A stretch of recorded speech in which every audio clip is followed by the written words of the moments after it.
aziz obunachilar, mana ko'rib turganingizdek, hozir men fitnessga keldim. Qabulimga kelgan ayollar bilishadi, men hammaga o'sha homiladorlikni rejalashtirayotgan ayollarimizga eko homiladorlik bo'ladimi, tabiiy homiladorlik bo'ladimi? Albatta, bir kunda 10 000 qadam yurishni yoki haftada 3 marta fitness bilan shug'ullanishni tavsiya qilaman. Buning o'ziga xos samaradorligi bor.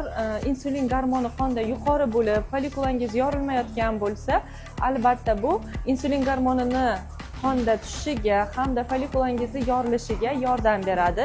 Yokida agar siz eko homiladorlikni rejalashtirayotgan bo'lsangiz, biz funksiyada insulin gormoni miqdori qonda tushganda, ayniqsa fitnesslar bilan shug'ullangan, yurishlar bilan shug'ullangan ayollarda sifatli tuxum hujayralarini olishga muvaffaq bo'lamiz. Shuningdek, sizlarga ham agar homiladorlikni rejalashtirayotgan bo'lsangiz, albatta haftada 3 marta fitness bilan shug'ullanishni yoki bir kunda 10 000 qadam yurishni tavsiya qilaman.